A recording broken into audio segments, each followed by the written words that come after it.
Hello friends, warm welcome in this video, that is cells of immune system.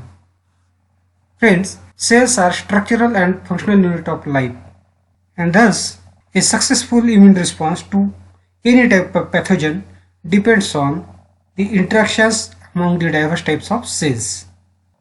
All the cell types which involve in the immune systems are present in the blood, and remarkably all functionally specialized mature blood cells, that may be red blood cells, granulocytes, macrophages, dendritic cells, or lymphocytes, arises from single cell type, which is called as hematopoietic stem cell or HSC. And the process by which these hematopoietic stem cells differentiate into mature blood cells is called as hematopoiesis.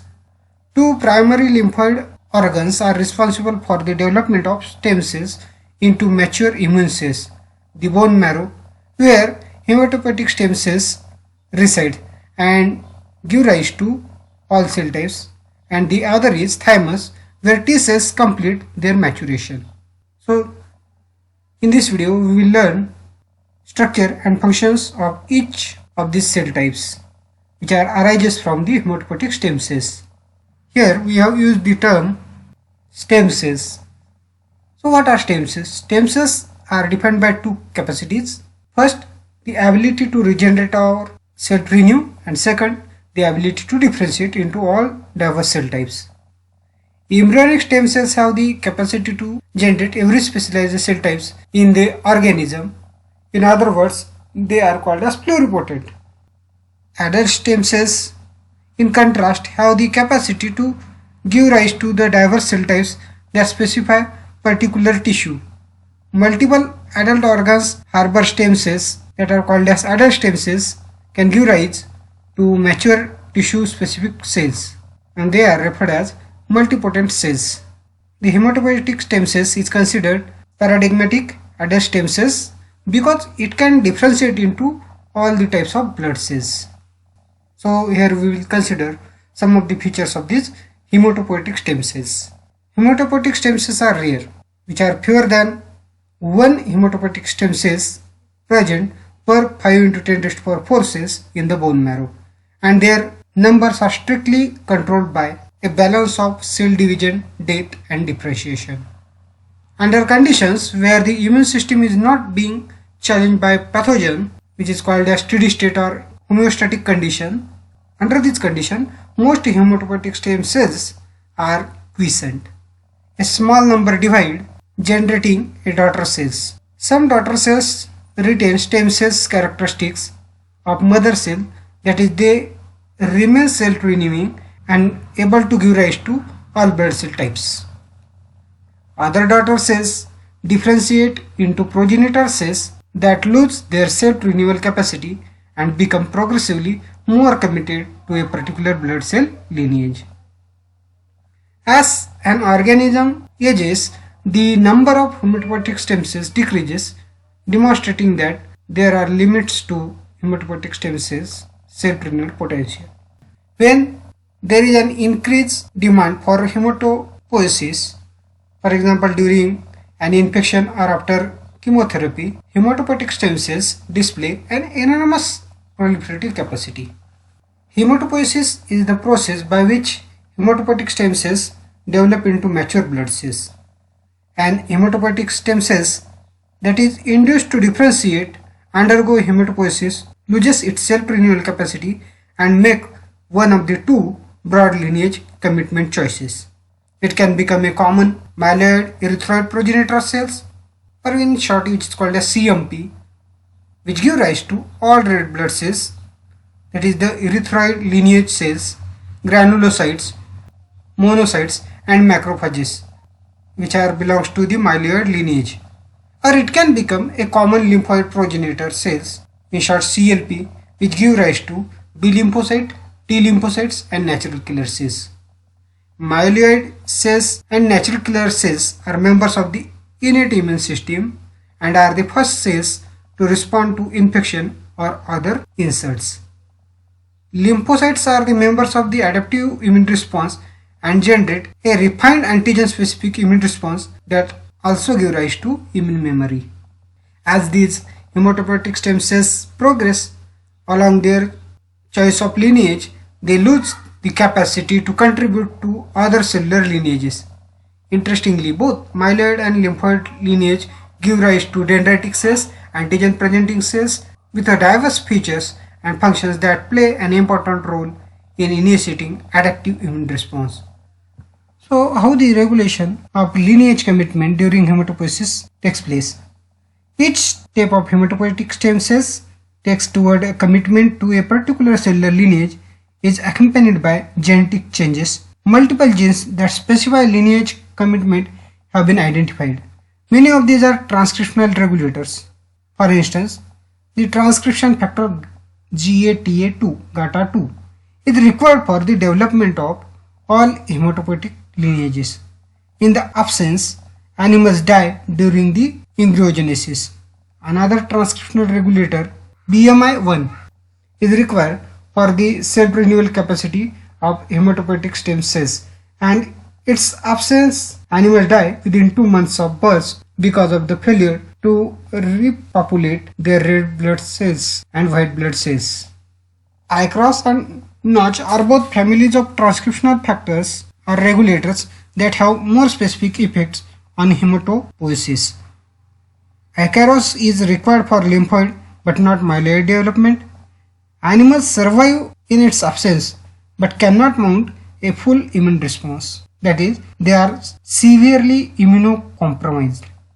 Notch1, one of 4 Notch family members, regulates the choice between T and B lymphocytes lineage. More master regulators of lineage commitment during hematopoiesis continue to be identified.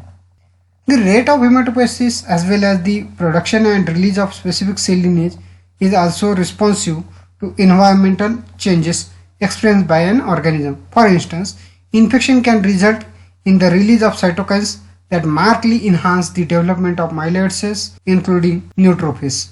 Investigators have also recently shown that the release of mature cells from bone marrow is responsive to circadian cycles and regulated by sympathetic nervous system. Early investigators originally classified cells based on their appearance under a microscope, often with the help of dyes. Their observations were especially helpful in distinguishing myeloid from lymphoid lineages, granulocytes from macrophages, neutrophils from basophils and eosinophils. Hematoxylin and eosine stains are still commonly used in combination to distinguish cell types in bloods, smears, and tissues. They highlight intracellular differences because of their pH sensitivity and different affinities for charged macromolecules in a cell. Thus, the basic dye hematoxylin binds basophilic nucleic acids, staining them blue, and the acidic dye eosine binds eosinophilic proteins in the granules and cytoplasm, staining them pink. Friends, cells of the myeloid lineage are the first responders to infection. Cells that arise from a common myeloid progenitor, that is CMP, includes red blood cells, that is erythroid cells, as well as various types of white blood cells, which include myeloid cells such as granulocytes, monocytes, macrophages, and some dendritic cells. Myeloid cells are the first to respond to the invasion of pathogen and communicate the presence of an insult to cells of the lymphoid lineage. They also contribute to inflammatory diseases such as asthma and allergy. So, first we will see the granulocytes. Granulocytes are the front lines of attack during an immune response and are considered part of the innate immune system. Granulocytes are white blood cells or leukocytes that are classified as neutrophils, basophils, mast cells, or eosinophils on the basis of differences in cellular morphology and staining of their characteristic cytoplasmic granules. All granulocytes have multilobe nuclei that make them easily distinguishable from lymphocytes whose nuclei are round. The cytoplasm of all granulocytes is replete with granules that are released in response to contact with pathogens. These granules contain a variety of proteins with distinct functions. Some damage pathogens directly, some regulate trafficking and activity of other white blood cells, including lymphocytes, and some contribute to remodeling of tissue at the site of infection. Here in this table, a partial list of granule proteins and their functions are presented. So in neutrophils, the molecules which are present in granules are proteases, antimicrobial proteins, protease inhibitors, and histamines, which functions in tissue modeling, direct harm to pathogens, regulations of proteases, and vasodilation and inflammation. The eosinophil contains cationic proteins, ribonucleases, cytokines, and chemokine molecules in their granules, which induces formation of reactive oxygen species, vasodilation, basophil degranulation, antiviral activity, modulation of adaptive immune responses, and attract leukocytes. Whereas the basophil or mast cells contain cytokines, lipid mediators, and histamines responsible for the modulation of adaptive immune response, regulation of inflammation, vasodilation, and smooth muscle activation. So here we will see all these granulocytes one by one. First, the neutrophils. Neutrophils constitute majority, that is 50 to 70% of the circulating leukocytes, and are much more numerous than eosinophils, which are present in 1 to 3%, basophils, which are present in less than 1%, or mast cells, which are also present in less than 1%. After differentiation in the bone marrow, neutrophils are released into the peripheral blood and circulate for 7 to 10 hours before migrating into the tissues, where they have a lifespan of only few days. In response to many types of infections, the number of circulating neutrophils increases significantly, and more are recruited to tissues, partially in response to cues the bone marrow receives to produce and release more myeloid cells. The resulting transient increase in number of circulating neutrophils, called as leukocytosis, is used medically as an indication of infection. Neutrophils are recruited to the site of infection in response to inflammatory molecules, for example, chemokines generated by innate cells that have engaged a pathogen.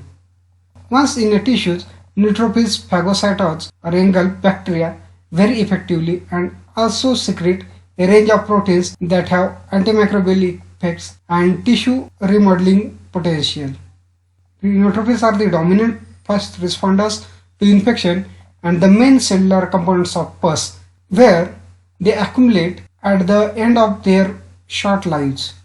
Although once considered a simple and disposable effector cells, the neutrophil has recently inspired renewed interest from the investigations indicating that it may also regulate the adaptive immune response. The second type of cells are basophils. These basophils are non-phagocytic granulocytes that contain large granules filled with basophilic proteins, that is, they stain blue in standard hematoxylin and eosin staining protocols. Basophils are relatively rare in the circulation but can be very potent. In response to binding of circulating antibodies, basophils release the contents of their granules, histamine, one of the best known protein in basophilic granules, increases blood vessel permeability and smooth muscle activity. Vasophase and eosinophils are critical to our response to parasites, particularly helminths or worms. But in areas where worm infection is less prevalent, histamines are best appreciated as the cause of allergy symptoms. Like neutrophils, basophils may also secrete cytokines that modulate the adaptive immune response. The next cell type is mast cells. Mast cells are released from the bone marrow into the blood as undifferentiated cells. They mature only after they leave the blood. Mast cells can be found in a wide variety of tissues, including the skin, connective tissues of various organs, and mucosal epithelial tissues of respiratory, genitourinary, and digestive tracts. Like circulating basophils, these cells have large numbers of cytoplasmic granules that contain histamine and other pharmacologically active substances. Mast cells also play an important role in the development of allergies. Basophils and mast cells share many features. Some speculate that basophils are the blood-borne version of mast cells. Others speculate that they have distinct origins and functions. The next type of cells are eosinophils. Like neutrophils, these are motile phagocytic cells that can migrate from the blood into the tissue spaces. Their phagocytic role significantly less important than that of the neutrophils, and is thought that they play their most important role in the defense against multicellular parasitic organisms including worms. They can be found clustering around invading worms whose membranes are damaged by the activity of proteins released from the eosinophilic granules. Like neutrophils and basophase, eosinophils may also secrete cytokines that regulate B and T lymphocytes, thereby influencing the adaptive immune response. In areas where parasites are less of a health problem, eosinophils are better appreciated as contributors to asthma and allergy symptoms. Now we will see the myeloid antigen presenting cells. Myeloid progenitors also give rise to a group of phagocytic cells which include monocytes, macrophages and dendritic cells that have professional antigen presenting cells or APC function. Myeloid antigen presenting cells are considered cellular bridges between the innate and adaptive immune system because they make contact with a pathogen at the site of infection and communicate this encounter to T lymphocytes in the lymph node, which is called as antigen presentation. Each antigen presenting cells can respond to pathogen and secrete proteins that attract and activate other immune cells. Each can ingest pathogens via phagocytosis, digest pathogenic proteins into peptides, then present these peptides antigens on their membrane surfaces. Each can be induced to express a set of costimulatory molecules required for optimal activation of T lymphocytes. However, it is likely that each plays a distinct role during the immune response depending on its local and its ability to respond to pathogens.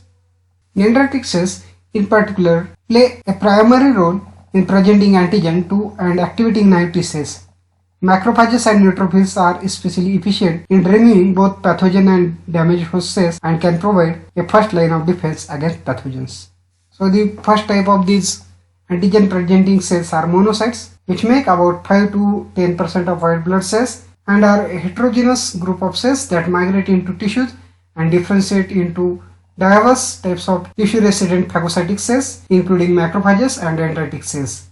During hematopoiesis in the bone marrow, granulocyte monocyte progenitor cells differentiate into promonocytes which leave the bone marrow and enter the blood where they further differentiate into mature monocytes.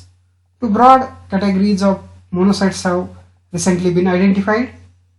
First is called as inflammatory monocytes, enter tissues quickly in response to infection, and second is called as patrolling monocytes, a smaller group of cells that travel slowly along blood vessels, provide a reservoir for tissue resident monocytes in the absence of infection and may kill rather than initiate immune response. Monocytes that migrate into tissues in response to infection can differentiate into specific tissues, macrophages. Like monocytes, macrophages can play several different roles. Some macrophages are long-term resident in tissues and play an important role in regulating their repair and regeneration. Other macrophages participate in the innate immune response and undergo a number of key changes when they are stimulated by encounters with pathogens or tissue damage. These are referred to as inflammatory macrophages and play a dual role in the immune system as effective phagocytes that can contribute to the clearance of pathogens from a tissues as well as antigen presenting cells that can activate T lymphocytes. Osteoclasts in the bone, macroglial cells in the central nervous system, and alveolar macrophages in the lung are tissue-specific examples of macrophages with these properties. Activated inflammatory macrophages are more effective than resting ones in eliminating potential pathogens for several reasons. They exhibit greater phagocytic activity and increased ability to kill ingested microbes, increased secretion of inflammatory and cytotoxic mediators, and the ability to activate T cells.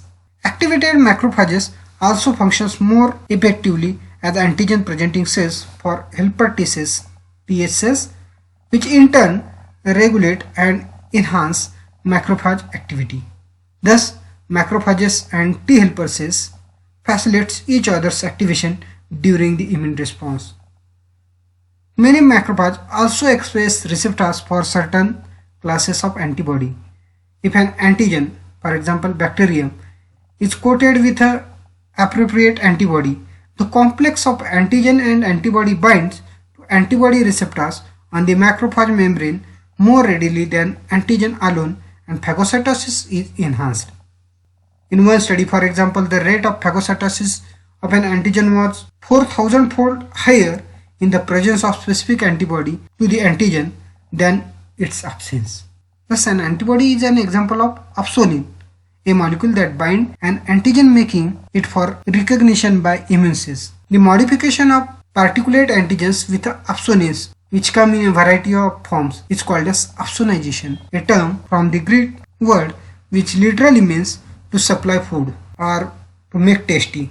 Opsonization is traditionally described as a process that enhances phagocytosis of an antigen. So most of the antigen ingested by macrophages is degraded and eliminated.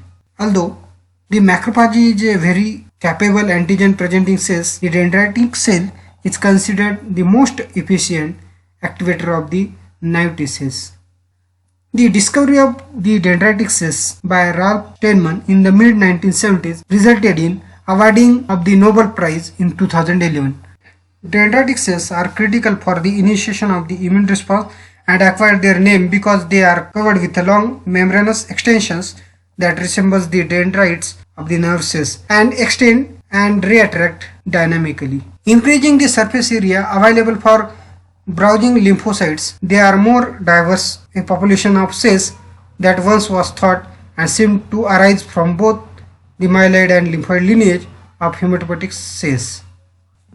The functional distinctions among these diverse cells are still being clarified and are likely critically important in tailoring immune response to distinct pathogens and targeting responding cells to distinct tissues. Dendritic cells perform the distinct functions of antigen capture in one location and antigen presentation in another. Outside lymph nodes, immature forms of these cells monitor the body for signs of invasion by pathogens and capture intruding or foreign antigens. They process these antigens, then migrate to lymph nodes where they present the antigen to naive T cells, initiating the adaptive immune response. When acting as a sentinels in the periphery, immature dendritic cells take on their cargo of antigens in three ways. They engulf it by phagocytosis, internalize it by receptor-mediated endocytosis, or imbibe it by pinocytosis. Indeed, immature dendritic cells pinocytosis fluid volume of 1000 to 1500 per cubic micrometers per hour, a value that rivals that of the cell itself. Through a process of maturation, they shift from antigen capturing phenotype to one that is specialized for presentation of antigen to T cells. In making the transition, some attributes are lost and others are gained. Lost is the capacity for phagocytosis and large-scale pinocytosis. However, the ability to present antigen increases significantly, as does the expansion of costimulatory molecules that are essential for activation of naive T cells. After activation, dendritic cells abandon residency in peripheral tissues, enter the blood or lymphatic circulations, and migrate to regions of the lymphoid organs where T cells reside and present antigen. It is important to note that although they share a name, follicular dendritic cells do arise in bone marrow and have completely different functions from those described for the dendritic cells. Follicular dendritic cells do not function as antigen presenting cells for T helper cells activation. These dendritic cells were named for the exclusive location in organized structures of the lymph node called as lymph follicles, which are rich in B cells. The interaction of B cells with the follicular dendritic cells is an important step in the maturation and diversification of B cells. It is clear that myeloid cells are not the only cells that can present antigen efficiently. Lymphoid-derived dendritic cells are fully capable of antigen presenting cells. In addition, activated B lymphocytes can act as a professional antigen presenting cells. The next group is the erythroid cells, that is the cells of the erythroid lineage or erythrocytes or red blood cells, which are also arise from a common myeloid precursors, sometimes referred to as a common myeloid erythroid precursors. They contain high concentration of hemoglobin and circulate through blood vessels and capillaries, delivering oxygen to surrounding cells and tissues.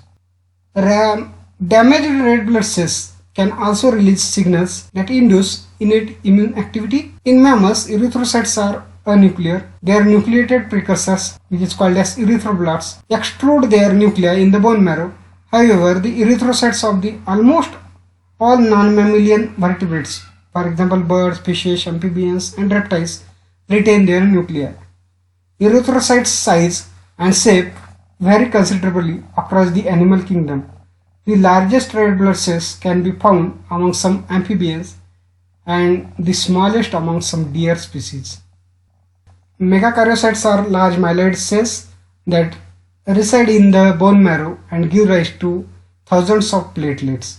Very small cells are cell fragments that circulate in the blood and participate in the formation of blood clots. Although platelets have some of the properties of independent cells, they do not have their own nuclei. So now we will see the cells of the lymphoid lineage that regulate the adaptive immune response. Lymphocytes are the principal cell players in the adaptive immune response. They represent about 20 to 40% of the circulating white blood cells and 99% of the cells in the lymph. Lymphocytes can be broadly subdivided into three major populations on the basis of functional and phenotypic differences: B lymphocytes or B cells, T lymphocytes or T cells, and natural killer cells or NK cells. In humans, approximately a trillion, that means 10 raised to power 12, lymphocytes circulate continuously through the blood and lymph and migrate into the tissue spaces and lymphoid organs. Lymphocytes are relatively nondescript cells that are very difficult to distinguish morphologically. T and B cells, in the particular, appear identical under microscope. We therefore rely heavily on the signature of surface proteins they express to differentiate among lymphocyte subpopulations. Surface proteins expressed by immune cells are often referred to as a cluster of differentiation or CD or cluster of designation.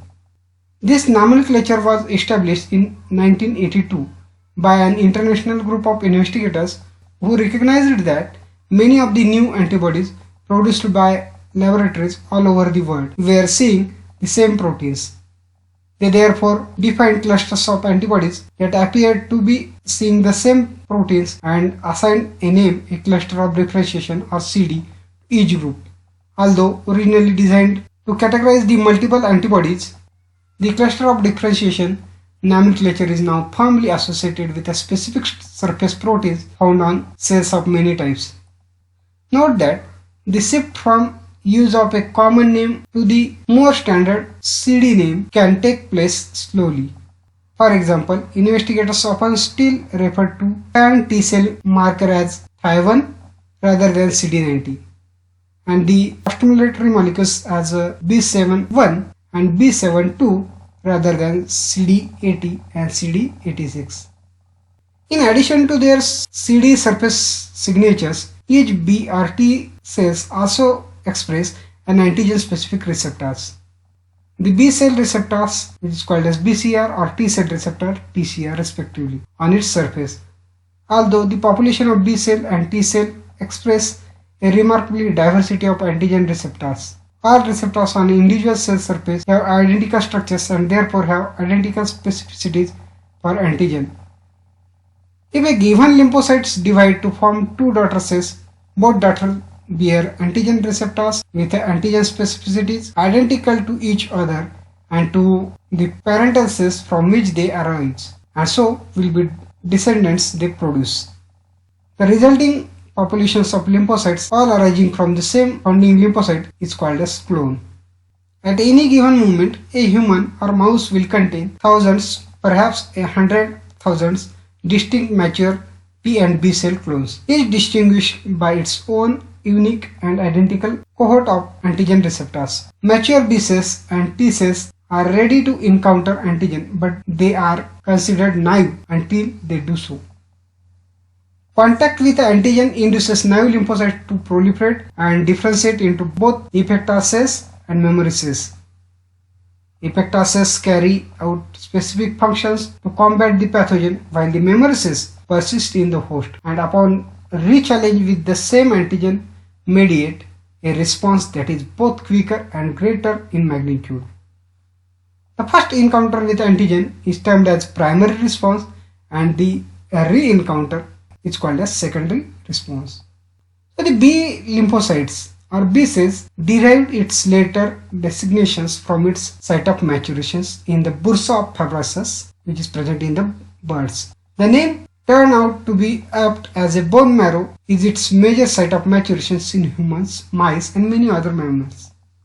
Mature B cells are definitively distinguished from other lymphocytes and all other cells by their synthesis and display of the B cell receptor BCR, a membrane-bound immunoglobulin antibody molecules that binds to antigens.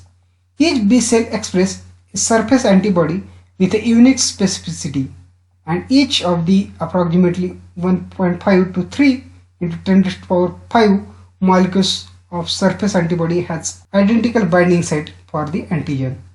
B lymphocytes also can improve their ability to bind antigen through a process known as somatic hypermutations and can generate antibodies of several different functional classes through a process known as class switching. Somatic hypermutations and class switching are covered. Ultimately, activated B cells differentiate into effector cells known as plasma cells. Plasma cells lose expressions of surface immunoglobulin and become highly specialized for secretion of antibody. A single cell is capable of secreting from a few hundred to more than 1,000 molecules of antibody per second. Plasma cells do not divide, and although some long-lived populations of plasma cells are found in bone marrow, many die within 1 to 2 weeks. T cells or the T lymphocytes derive their later designations from their site of maturations in the thymus. Like the B cells, the T cells express a unique antigen binding receptors called as T cell receptors. However, unlike membrane-bound antibodies on B cells, which can recognize soluble or particulate antigen, T cell receptors only recognize processed pieces of antigens, typically peptides, bound to cell membrane proteins called as major histocompatibility complex or MSC molecules. MSC molecules are genetically diverse glycoproteins found on membranes. The ability of MSC molecules to form complexes with antigens allows cells to decorate their surfaces with internal proteins, exposing them to browsing T cells. MSC comes in two versions: class 1 MSC molecules, which are expressed by nearly all nucleated cells or vertebrate species, and class 2 MSC molecules, which are expressed by professional antigen presenting cells and few other cell types during inflammation. T lymphocytes are divided into two major cell types: T helper cells and T cytotoxic cells, that can be distinguished from one another by the presence of their CD4 or CD8 membrane glycoproteins on their surface. T cells displaying CD4 generally functions as T helper cells and recognize antigen in complex with a MSC class 2nd, whereas those displaying CD8 generally functions as a T cytotoxic cells and recognize antigen in complex with MSC class 1st. The ratio of CD4 to CD8 T cells is approximately 2:1 in normal mouse and human peripheral blood. A change in this ratio is often an indicator of immunodeficiency disease like HIV, autoimmune disease, and other disorders. Naive CD8 T cells browse the surface of antigen presenting cells with their T cell receptors. If and when they bind to an MSC peptide complex, they become activated, proliferate, and differentiate into an effector cells called as cytotoxic T lymphocytes or CTL. The CTL has a vital functions in monitoring the cells of the body and eliminating any cells that display foreign antigen complex with a MSC first, such as virus infected cells, tumor cells, and cells of the foreign tissue graft. To proliferate and differentiate optimally, naive CD8 T cells also need help from mature CD4 T cells. Naive CD4 T cells also browse the surfaces of antigen presenting cells with their T cell receptors. If and when they recognize an MSC peptide complex, they can become activated and proliferate and differentiate into one of the variety of effector T cells subsets. T helper type first cells regulate the immune response to intracellular pathogens, and T helper type second cells regulate the response to many extracellular pathogens. Two additional T helper cells subsets have been recently identified. T helper type 17 cells, so named because they secrete interleukin 17, play an important role in cell-mediated immunity and may help the defense against fungi. T follicular helper cells play an important role in humoral immunity and regulate B cell development in germinal centers. Which helper subtype dominates a response depends largely on what type of pathogen has infected an animal. Each of these CD4 T cell subtypes produce a different set of cytokines that enable or help the activation of B cells, T cytotoxic cells. Each of these CD4 T cell subtypes produces a different set of cytokines that enable or help the activation of B cells, T cytotoxic cells, macrophages, and various other cells that participate in immune response. The network of the cytokines that regulate and produce by these effector cells. Another type of CD4 T cells, the regulatory T cells, has unique capacity to inhibit an immune response. These cells can arise during maturations in the thymus from autoreactive cells, but also can be induced at the site of an immune response in an antigen-dependent manner. They are identified by presence of CD4 and CD25 on their surfaces, as well as the expression of internal transcription factor FOXP3.